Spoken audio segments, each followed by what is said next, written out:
Assalamualaikum warahmatullahi wabarakatuh.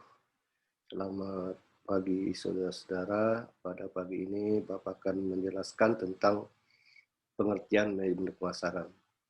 Oke, silakan dicatat, disimak dan diperhatikan. Setelah ada penjelasan tentang apa itu manajemen pemasaran, nanti akan Bapak kasih soal-soal yang harus dijawab yang berkenaan dengan apa yang Bapak jelaskan ini. Oke, pertama kita akan berbicara tentang pengertian manajemen pemasaran.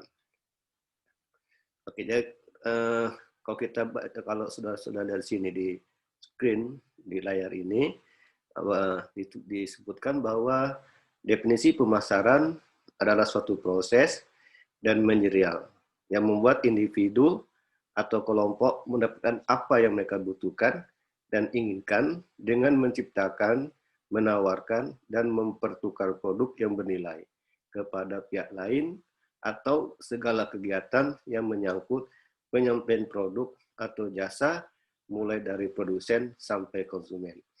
Dari definisi ini kita dapat simpulkan bahwa pemasaran itu satu proses.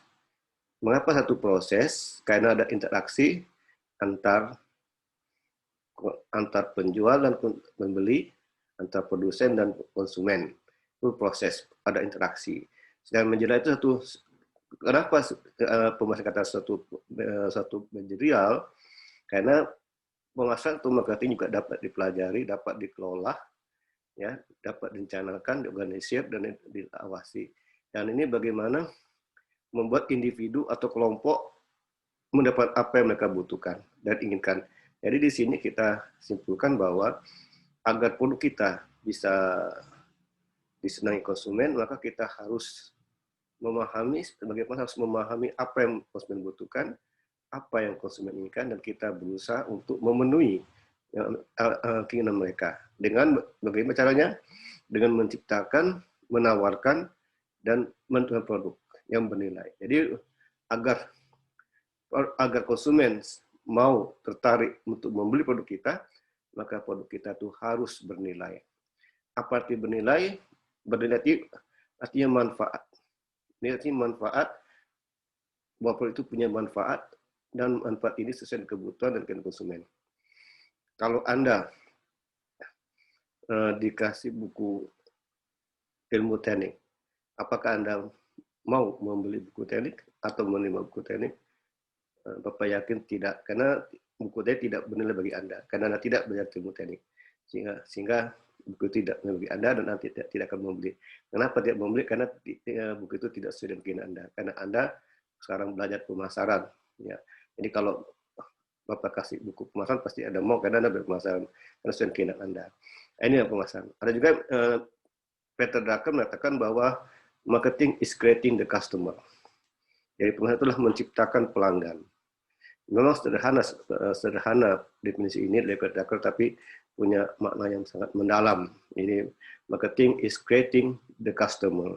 Bagaimana menciptakan pelanggan? Itu tidak mudah. Kalau jika Anda mempunyai satu usaha dan Anda pasti mempunyai keinginan untuk menciptakan banyak pelanggan. Timbul pertanyaan, bagaimana caranya kita dapat menciptakan pelanggan? Pertama, kita harus tahu apa kebutuhan mereka, konsumen kita. Kita harus tahu apa keinginan, dan kita harus bisa menciptakan, membuat produk yang bernilai bagi konsumen. Jadi kalau kita dapat apa kebutuhan mereka, apa keinginan mereka, dan kita bisa membuat atau mendesain produk sesuai dengan keinginan mereka, dan produk kita bernilai, insya Allah konsumen akan datang kita untuk membeli produk kita. Tapi bagaimana caranya kita mengetahui kebutuhan dan keinginan konsumen? Cara dengan melakukan survei pasar, dengan riset pemasaran. Dengan riset pemasaran kita bisa mencari informasi bagaimana produk yang mereka inginkan. Oke, ini namanya pemasaran. Jadi marketing itu satu proses dan manajerial. Ya, bagaimana kita membuat individu itu atau kelompok itu mau membeli produk kita dengan cara mengetahui apa yang mereka butuhkan, apa yang mereka inginkan, dan kita dapat, yang penting produk kita harus punya nilai, punya manfaat. Jadi yang dibeli konsumen itulah manfaat. Kenapa Anda makan di satu restoran? Karena Anda membeli rasa. bukan membeli kebersihannya, maka tapi rasanya. Jika rasanya dapat memberi menyajikan masakan yang enak, rasanya insya Allah konsumen akan datang ke situ untuk makan di sana. Oke, ini disebut pemasaran. Jadi intinya pertama, jika Anda mau sukses dalam pemasaran produk Anda harus tahu apa yang dibutuhkan konsumen, apa yang diinginkan oleh konsumen.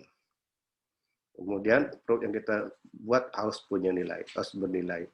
Ya, nilai. Jadi kalau nilai dibanding biaya, jadi ya, itu ada rumusnya value plus cost. Ya, bernilai. Nilai apa manfaat? Manfaatnya harus lebih besar dari biaya. Kalau manfaat produk Anda beli itu lebih kecil pada biaya, itu tidak bernilai.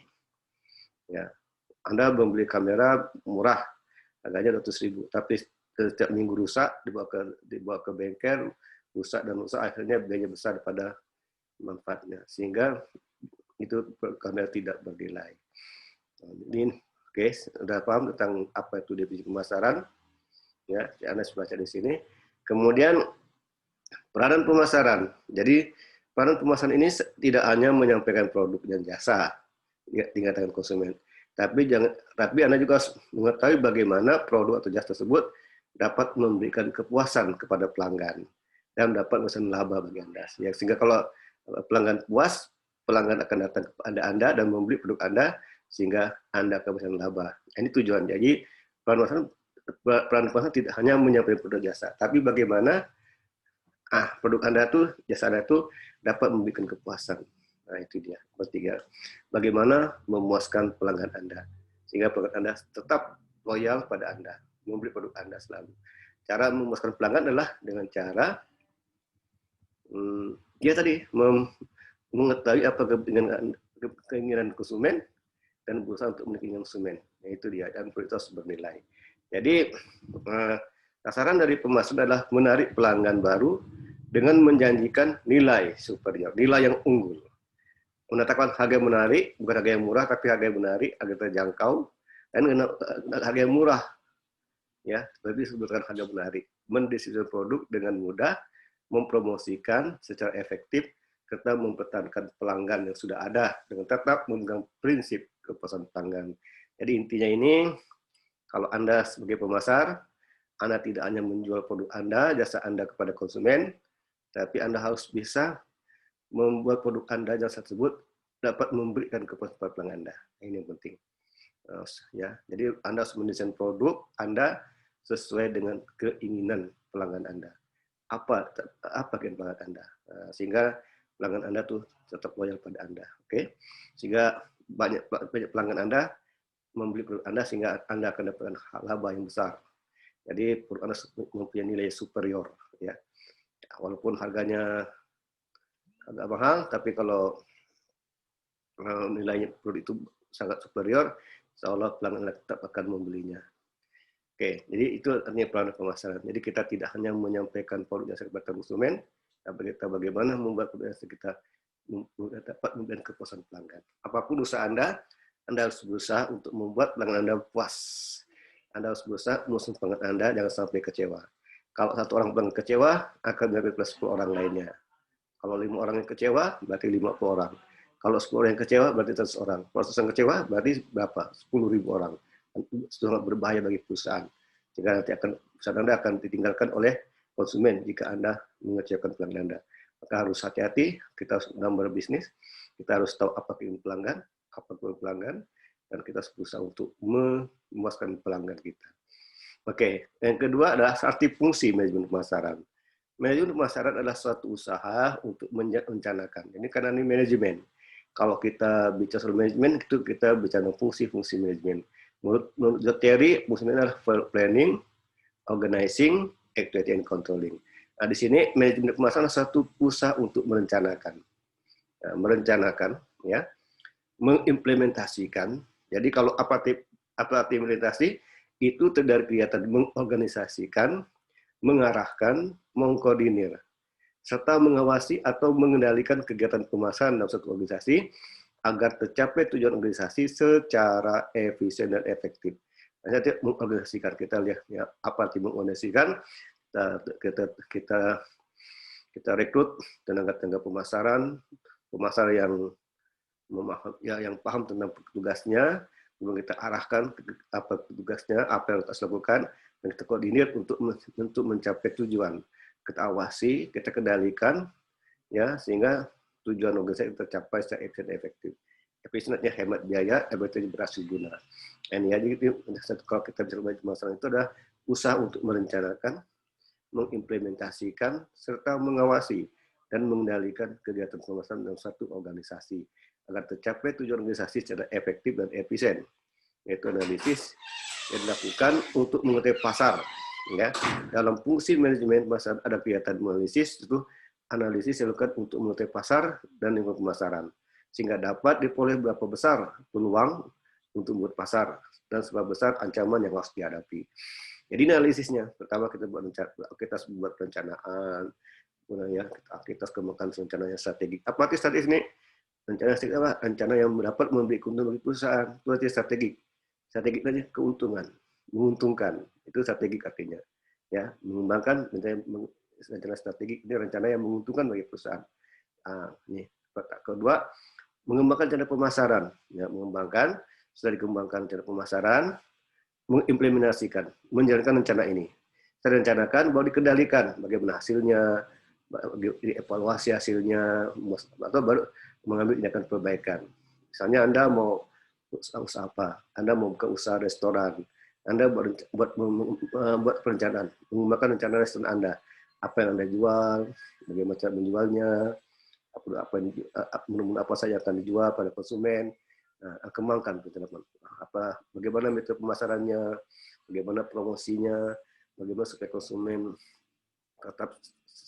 tetap setia, dan bagaimana memuaskan konsumen. Ini Anda kembangkan rencana pemasaran Anda. Kembangkan dalam satu rencana pemasaran, Anda implementasikan. Rencana ini Anda implementasikan, Anda jalankan. Nah, jalankan itu bagaimana? Diukur hasilnya. Anda udah promosi, Anda jalankan promosi, kemudian hasil gimana? Dievaluasi. Apakah antara biaya yang dikeluarkan dengan hasil itu lebih besar atau lebih kecil? Puas tidak hasilnya? Kalau hasilnya tidak memuaskan, ambil tindakan perbaikan. Apa yang salah? Kalau misalnya menguntungkan, juga harus dipertahankan. Nah, ini analisis. Jadi harus melakukan analisis, ya.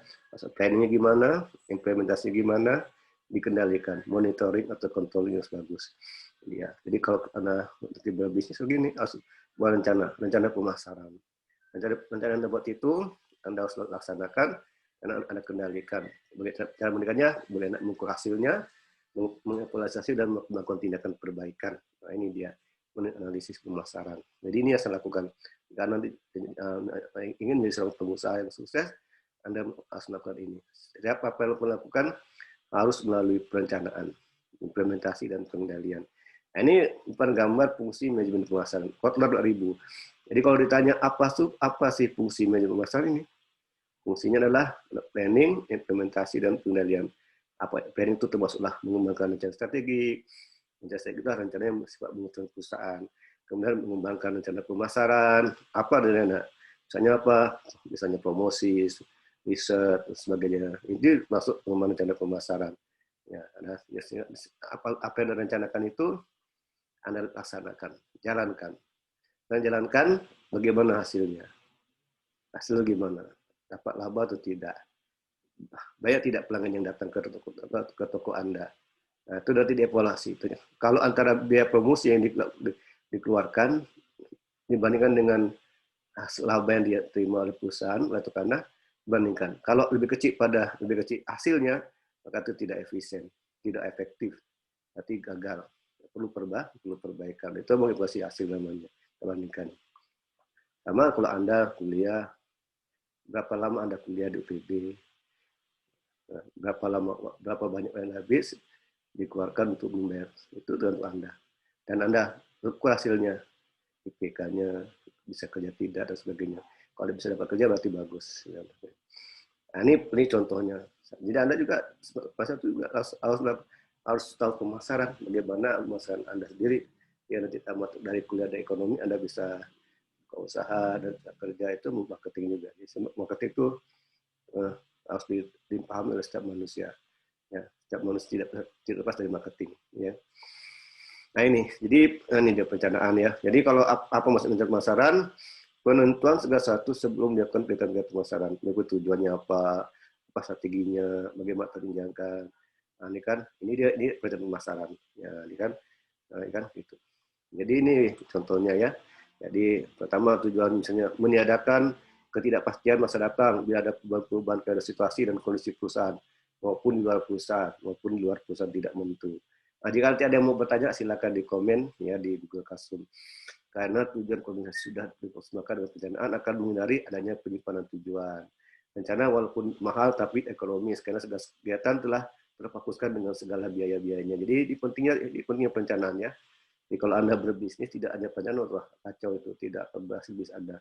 Karena tidak ada perencanaan, akan kacau balau, tidak terfokus sehingga banyak yang keluar dan tidak menghasilkan laba.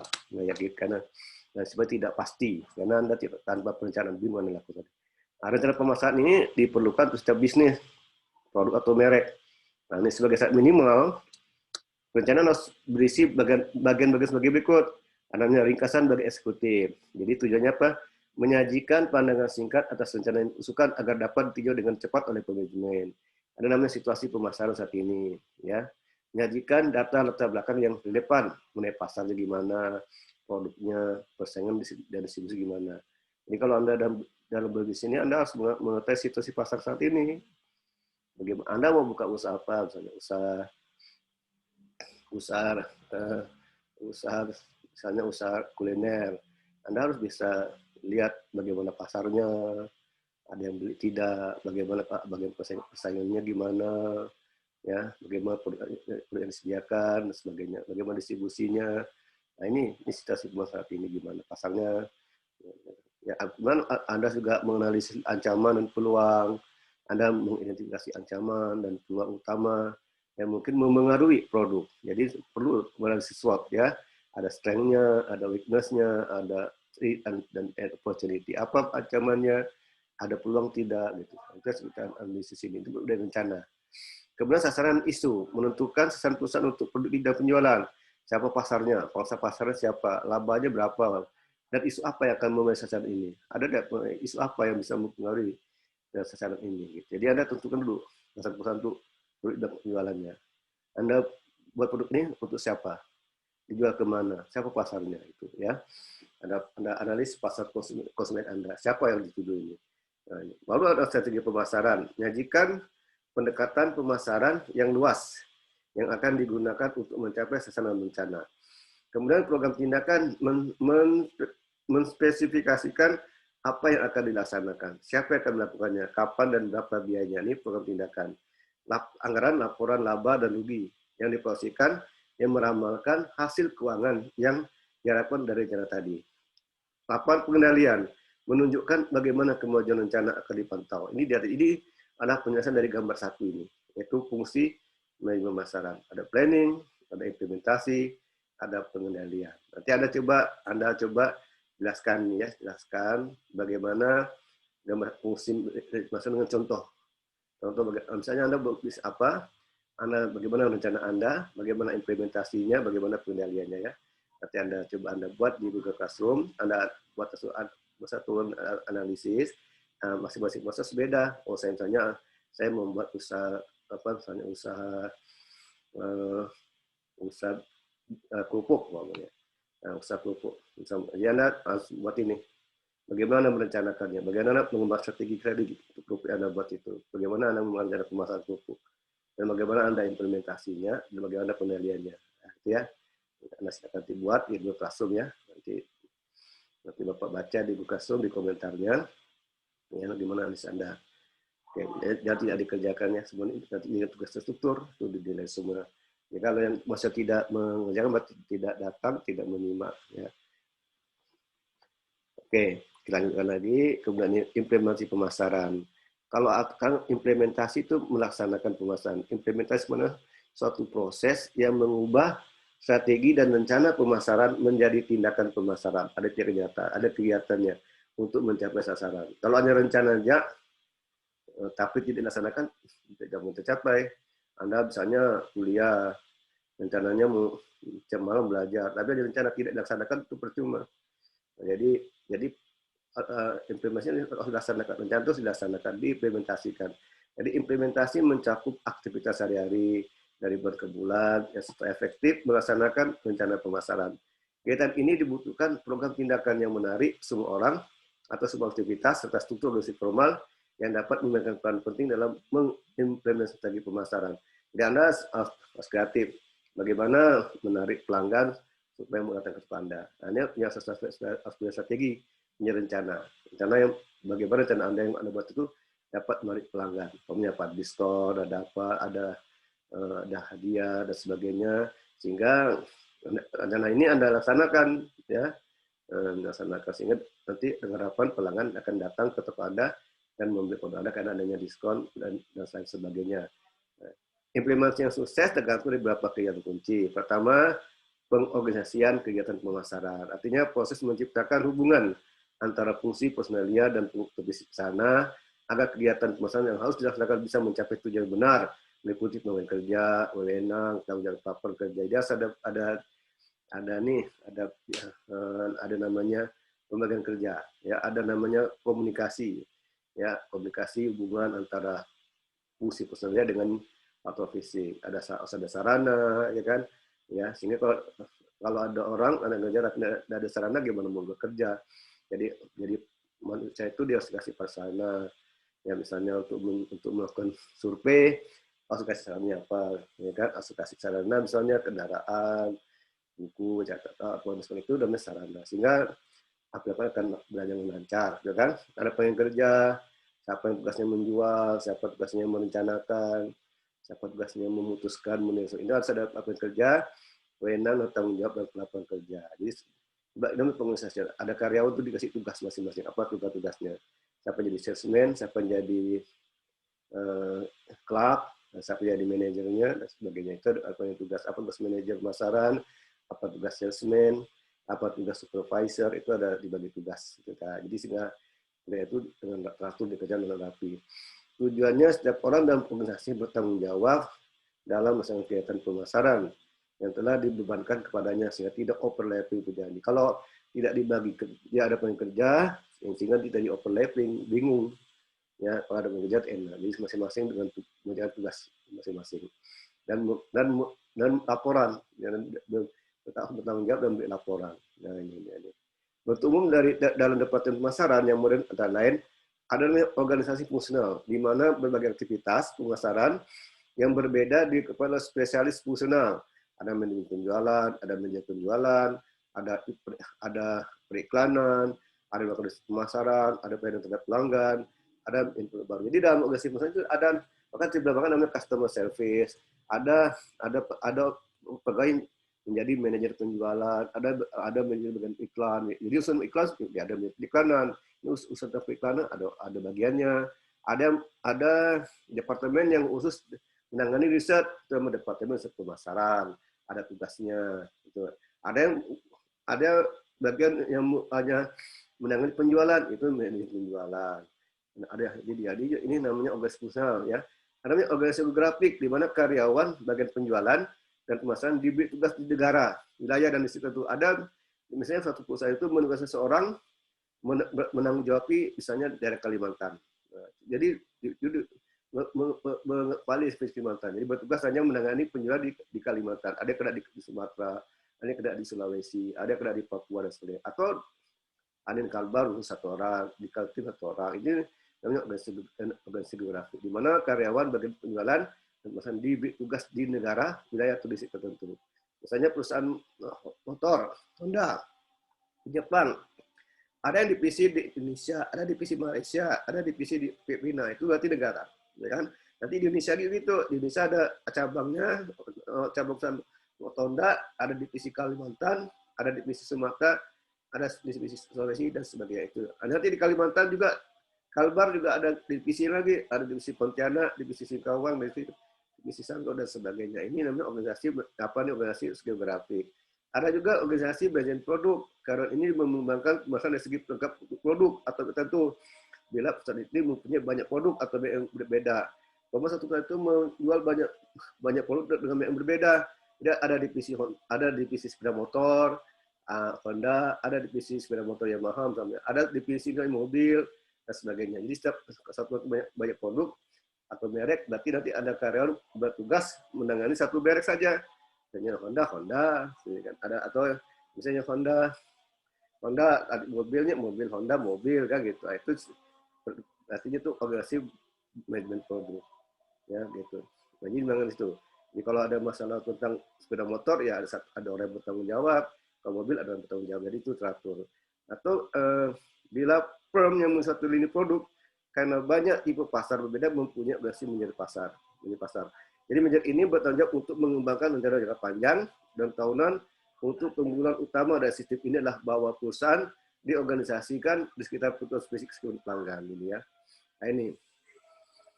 Jadi ini ya. Jadi inilah yang namanya bentuk umum dalam departemen pemasaran. Jadi kalau Anda bisa ada firm besar kayak misalnya Astra, itu organisasi besarnya banyak itu, ada aktivitas pemasaran ya, ada dari segi grafik, ada dari segi produk ya, ada menangani sepeda motor, ada menangani mobil ya kan dan sebagainya. Ada juga karyawan di bagian orang di daerah, misalnya ada di Kalimantan siapa, di Sumatera siapa, di siapa, itu kan besar geografik. Nah, ini. Jadi pengarahan kegiatan pemasaran itu usaha yang berhubungan dengan segala suatu kegiatan pemasaran agar semuanya itu dapat dilakukan dengan baik. Nah, jadi coba kita diarahkan, ya diarahkan, diberi pengarahan, mengikuti pemberian perintah secara baik, bagus komunikasinya, harus ada follow up-nya secara sederhana, berdasarkan sehingga ada pengertian dan sifatnya harus konsultatif, harus motivasi, bagaimana kepemimpinan juga harus bagus, gitu kan, harus leadership, bagaimana mengayomi ya anak buah, gitu kan, sehingga terbosan untuk bekerja. Dengan pengarahan segala kegiatan yang menyimpang akan terdeteksi dan pimpinan dapat memberikan motivasi untuk menghasilkan sesuatu yang sesuai dengan harapan serta agar terjadi harmonisasi antar anggota organisasi atau perusahaan. Nah, ini kegiatan pengarahan. Dan kita mengarahkan itu berhubungan dengan kegiatan pemasaran dengan agar dapat dengan baik. Pertama dengan perintah bagus, baik ya, perintah jelas ya, jangan perintah yang tidak jelas sehingga bingung karyawannya, bingung yang membuat perintah apa. Kenapa perintah tidak jelas? Nah, udah ada perintah jelas, udah ada follow up-nya. Hanya perintah tidak di follow up kan secara sederhana. Perlu penjelasan, ya, penjelasan bagus dan sebagainya. Harus lebih motivasi ya, tetap harus lebih motivasi ya. Ada itu untuk kepemimpinan gimana.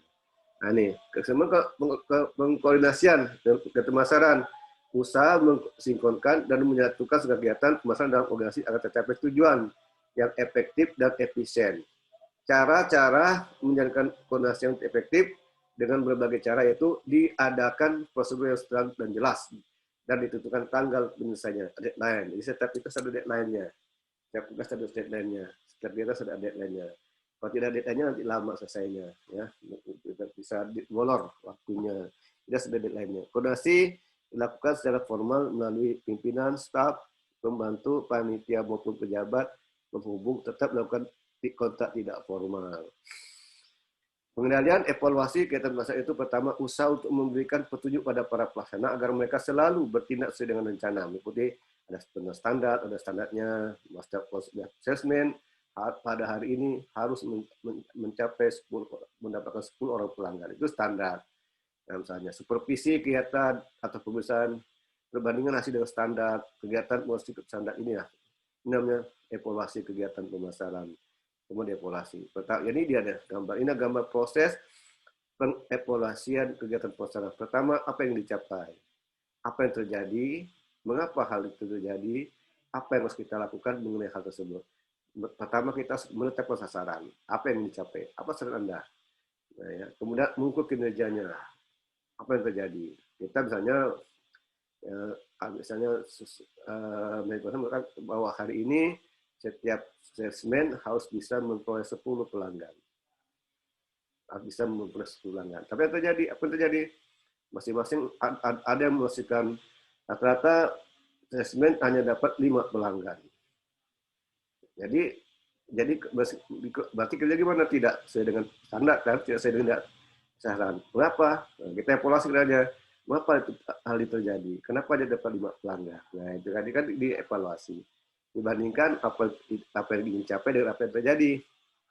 Nah, kalau misalnya apa yang terjadi lebih tidak sesuai dengan apa yang dicapai, berarti kita perlu evaluasi kinerjanya. Mengapa itu terjadi? Kenapa? Dan sebagainya. Baru ambil tindakan yang perbaikan. Apa yang harus kita lakukan untuk mengatasi hal ini?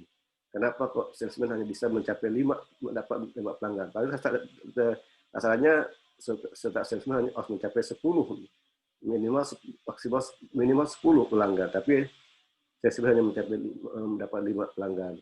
Kenapa? Faktor apa yang menyebabkannya? Ya kan? Nah, ini kita gali kenapa hanya 5 saja. Kita tanyakan pada ini salesman, atau apa yang menyebabkan hanya salesman itu hanya mendapat 5 pelanggan. Setelah dari informasi salesman itu, kita ambil tindakan perbaikan. Apa yang harus kita lakukan dengan hal tersebut? Ini untuk proses kegiatan pemasaran.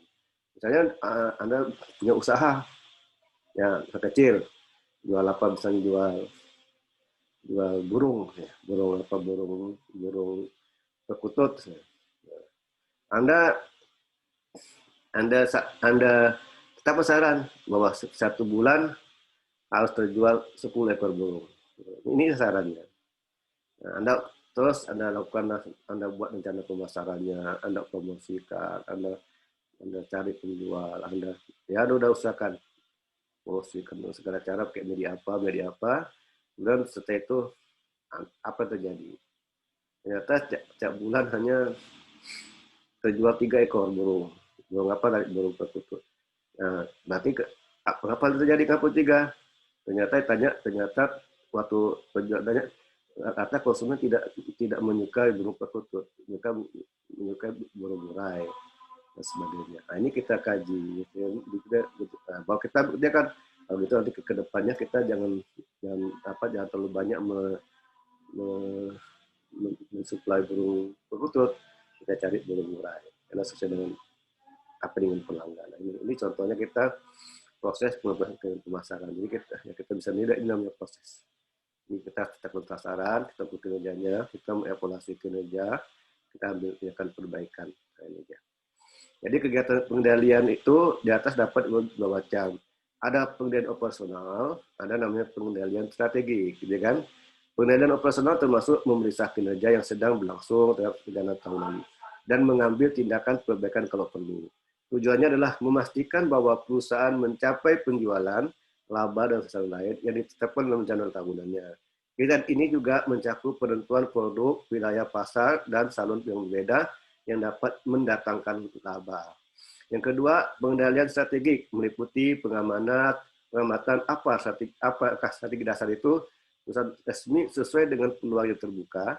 Strategi dan program pemasaran dapat dengan jawaban dalam waktu singkat, dan setiap perusahaan harus secara produk itu menilai ulang pendekatan yang digunakan, kan?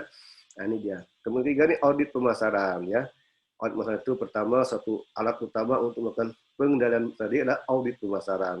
Jadi audit pemasaran ini adalah memeriksa lingkungan, sasaran, dan strategi dan aktivitas perusahaan secara lengkap, sistematik, independen, dan periodik untuk menentukan bidang masalah dan peluang. Audit memberikan masukan yang baik untuk merencanakan tindakan perbaikan presentasi kerja pemasaran. Audit pemasaran mencakup seluruh bidang sasaran utama dari suatu bisnis, bukan terbatas pada beberapa masa yang muncul. Biasanya audit pemasaran dilakukan oleh pihak lain yang objektif, berpengalaman, dan independen terhadap departemen pemasaran. Di audit, disebut di audit ya, diperiksa ya. Jadi ada auditornya. Jadi di BP luar dengan mengaudit departemen pemasaran. Jadi audit lingkungan pemasaran itu bisa mencakup lingkungan makronya, ada demografinya, ada ekonomi, ada alam, ada teknologi, ada politik, ada budaya. Di PESTEL, demografi ini kecenderungan utama apa yang menimbulkan ancaman dan peluang untuk perusahaan ini. Apa ancaman perusahaan ini dan apa peluang perusahaan ini. Dia demografi.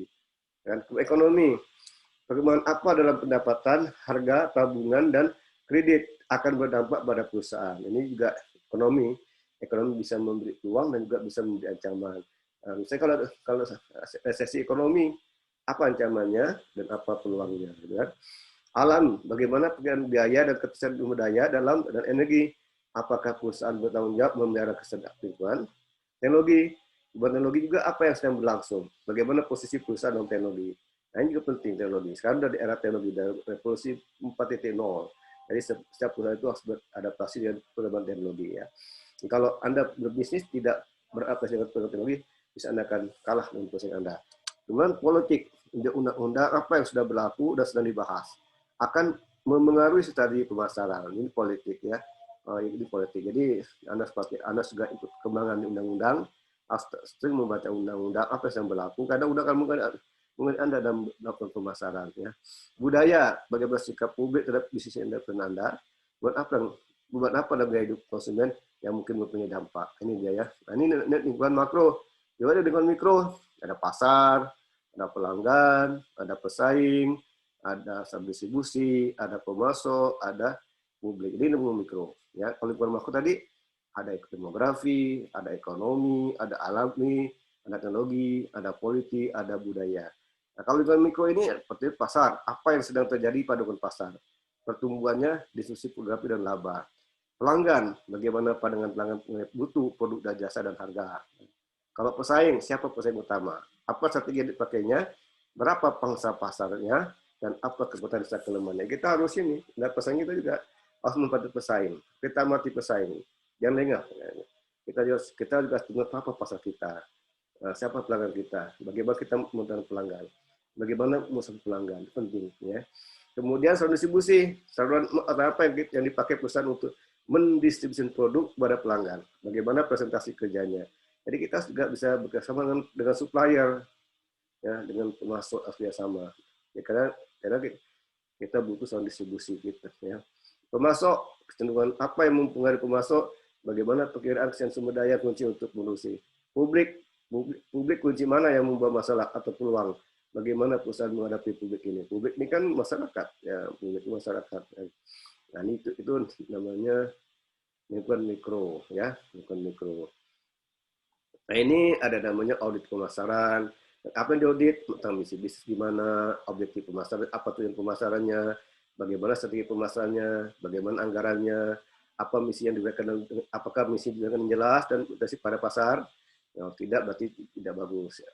Apa tujuan perusahaan? Apakah perusahaan itu sudah memberikan tujuan yang jelas? Apakah sebagai produk pemasaran dan buku presentasi? Apakah tujuan ini cocok dengan peluang perusahaan dan sumber dayanya? Dan apakah perusahaan mempunyai strategi perusahaan yang mantap untuk mencapai tujuannya? Anggaran, apakah perusahaan menganggarkan sumber daya yang cukup untuk segmen, produk, dan daya, elemen baru pemasaran, ini nanti audit, ya, audit. Nanti dengan jawaban dari manajemen, ya. Kalau misalnya misinya diberikan dengan jelas, bagus berarti. Dan bantu pasar berarti bagus. Kalau misalnya tujuannya, kalau perusahaan telah mendapatkan tujuan yang jelas dengan sebagai pedoman dan pesan dan sudah berpresentasi berarti bagus. Nah, apabila tujuan cocok dengan peluang perusahaan dan sebagainya berarti bagus. Sebenarnya kalau itu tidak. Jika perusahaan itu sudah mempunyai strategi perusahaannya mantap, itu bagus. Nah, kalau anggaran mendukung nggak bagus. Nah, ini contoh dari audit pemasaran. Dan ada juga audit organisasi pemasaran, ada strukturnya, ada efisiensi fungsi tidak, efisiensi antar tidak. Ini namanya audit organisasi pemasaran.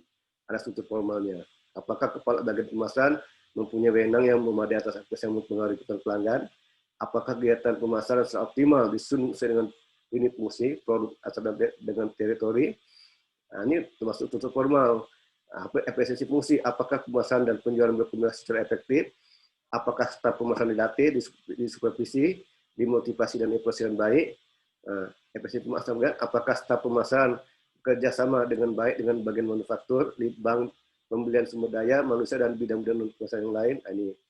Ini namanya ini termasuk audit organisasi pemasaran.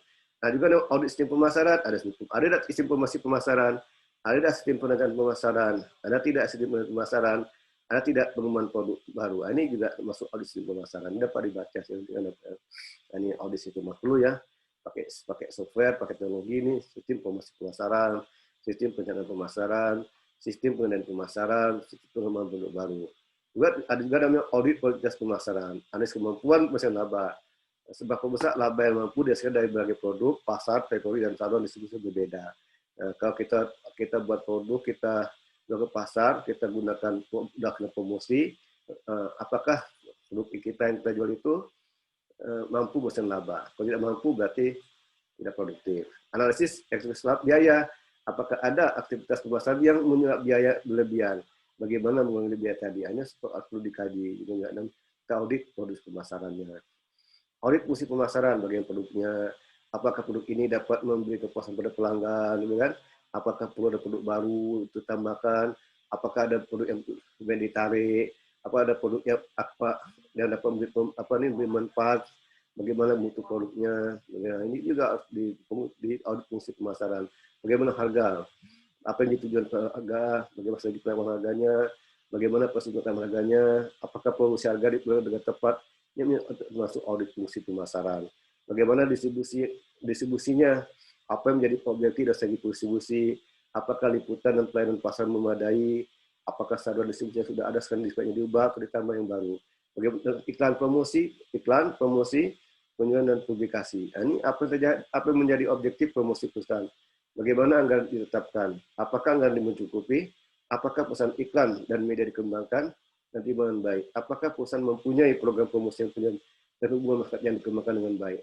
Nah, ini tenaga penjualan. Apa yang menjadi objektif almanah tenaga penjualan perusahaan? Apakah jumlah tenaga penjualan cukup besar? Apakah pengisian sudah tepat? Apakah mereka dilatih, disupervisi, dan dimotivasi dengan baik? Bagaimana tenaga penjual ini kalau dibandingkan dengan armada pesaing? Nah, inilah dia beberapa ya. Ini masuk dengan audit pemasaran, audit fungsi pemasaran. Sekarang kita beranjak ke konsep inti pemasaran. Jadi kalau kita berbicara masalah konsep inti pemasaran, kita berbicara masalah kebutuhan, keinginan, permintaan, dan produk dan nilai pelanggan, kepuasan pelanggan. Jadi ini intinya mutu, pertukaran, transaksi, hubungan, ya, jaringan, pasar, pemasar, dan pembeli. Ini, jadi semua ini kita dijelaskan dalam namanya konsep inti pemasaran. Jadi konsep inti pemasaran itu bermula di kebutuhan konsumen, ya. Jadi konsep dasar yang melandasi adalah kebutuhan manusia. Kebutuhan manusia itu adalah pernyataan dari rasa kehilangan, dan manusia mempunyai banyak kebutuhan yang kompleks. Kebutuhan manusia yang kompleks tersebut karena bukan hanya fisik, tapi juga rasa aman, sendiri, sosialisasi, penghargaan, kepemilikan. Semua kebutuhan berasal dari masyarakat konsumen. Bila tidak puas konsumen, akan mencari produk yang dapat memenuhi kebutuhan tersebut. Jadi pertama ini pemasaran ini mengenai ada kebutuhan manusia. Nah, dari kebutuhan timbul keinginan, ya kan? Keinginan manusia. Jadi kebutuhan yang beda.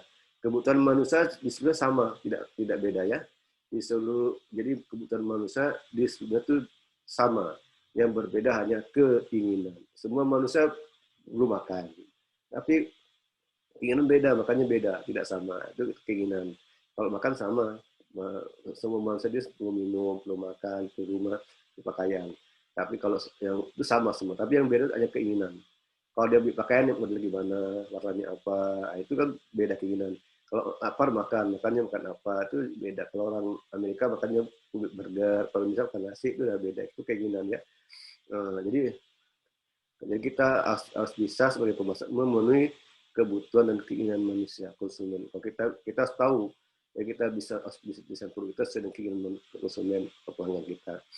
Dan permintaan, permintaan ya, ada kebutuhan, ada keinginan tapi tidak daya beli, tidak jadi permintaan. Permintaan terjadi apabila konsumen tidak beli, punya uang, ya kan? Konsumen punya keinginan, ya, dan punya uang untuk membayarnya, sudah punya permintaan. Tapi kalau hanya sudah keinginan, tapi tidak didukung oleh daya beli, ini tidak akan terjadi permintaan. Itu dia permintaannya. Nah, ini. Jadi ini gambar konsep pemasaran. Pertama, bermula dari kebutuhan, keinginan, permintaan. Habis itu bagaimana cara perusahaan itu memberi solusi, ya? Bagaimana cara perusahaan itu memenuhi kebutuhan dan konsumen dan konsumennya. Perusahaan itu membuat produk, ya kan? Perusahaan membuat produk. Bagaimana produk ini akan dapat memuaskan kebutuhan dan keinginan konsumen. Jadi produknya harus bernilai, ya. Produk yang bernilai akan dapat memberi kepuasan pada pelanggan. Ya, jadi produk itu harus bernilai dan bernilai. Nah, itu adalah mutu. Ini dia itu mutu. Ya, apa itu mutu? Mutu tidak dapat dipredisikan. Ya, tidak dipredisikan. Ada yang mengatakan Ada konsumen, satu suka pedas, satu tidak pedas. Kalau disebut A, pedas itu bermutu. Kalau disebut B, pedas tidak bermutu karena beda. Ya. Nah, jadi ya, untuk dapatkan produk yang bermutu, yang bernilai di mana? Melalui apa? Melalui pertukaran. Transaksi di mana? Yang melalui di pasar. Hubungan antara produsen dan konsumen, antara penjual dan pembeli. Itu kan itu jadi hubungan. Atau juga melalui jaringan internet, ya kan? Di dunia maya. Ini kan gitu. Jadi untuk mendapatkan produk yang bernilai itu harus melalui pertukaran dan transaksi, tidak bisa datang sendiri. Anda lapar mau makan, ya Anda pasti ya apa tuh pergi ke toko atau melalui Gojek ya melakukan pembelian, itu pertukaran dan transaksi nama. Nah tadi melalui hubungan dan jaringan. Kalau tidak ada hubungan tidak bisa mendapatkan produk yang bernilai. Nah itu untuk dapat ini man di pasar. Pasar itu bukan tidak selalu kayak pasar Pelabuhan, pasar Pratai, bukan itu. Di pasar mungkin tempat itu aja. Pertemuan terapi dan penawaran itu dari pasar kan. Tidak dia pemasaran dan calon pembeli ini dia. Ini gambar konsep pemasaran ya. Nah, ini produk ini kan ada produk itu bisa organisasi, jasa ide. Jadi produk ini kan solusi bagi manusia. Anda lapar, apa solusinya? Makan itu produknya. Nah, ini ada pelanggan, apa ya pelanggan. Jadi pelanggan itu mengingat produk yang bernilai, yang dapat memberi manfaat, yang dapat memberi kepuasan bagi pelanggan. Itu namanya pelanggan. Jadi bagaimana produk yang Anda buat itu dapat bernilai bagi pelanggan ya. Sehingga dengan produk yang bernilai itu konsumen puas. Ya, kalau produk yang Anda jual tidak bernilai, konsumen tidak puas. Nah, ini dia ya. Nah, ini sehingga kalau pun puas bernilai berarti produk Anda bermutu ya. Jadi mutu itu penting. Jadi kepuasan pelanggan berkaitan dengan mutu. Biasanya ada total quality management, yaitu program yang dirancang untuk memperbaiki mutu produk, jasa dan proses pemasaran secara terus menerus.